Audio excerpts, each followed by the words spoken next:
আজ বলরামপুর সেবাব্রত ময়দানে 10 নম্বর লোকসভা কেন্দ্রের সর্বভারতীয় তৃণমূল কংগ্রেসের মনোনীত প্রার্থী বিশ্বজয়ী ক্রিকেটার ইউসুফ পাঠানের সমর্থনে এক কর্মী সভার আয়োজন করা হয়েছিল।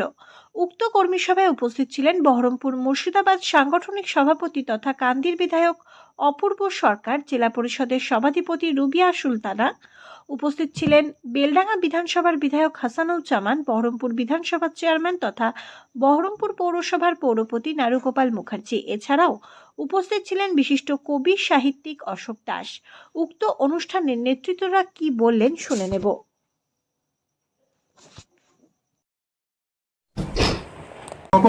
সকলের উদ্দেশ্যে বলছি, আপনারা অনুগ্রহ করে জায়গায় বসে পড়ুন।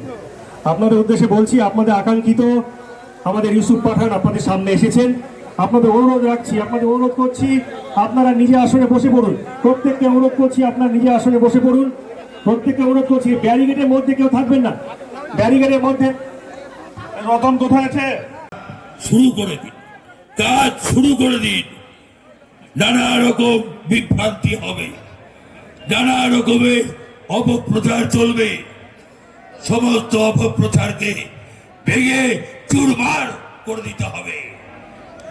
মনুষ্যত্বের জয়, বিবেকের জয়, সত্যের জয়, তৃণমূলের জয়, জোড়া ফুলের জয়, মমতা ব্যানার্জির জয়, অভিষেক ব্যানার্জির জয়।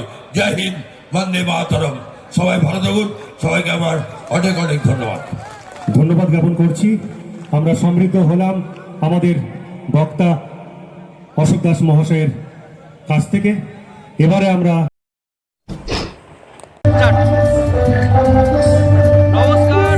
আজ বহরমপুর শহরের লোকসভা কেন্দ্রে ইউসুফ পাঠান প্রার্থী যে বৈরাল গাছিতে আজ আমরা উপস্থিত।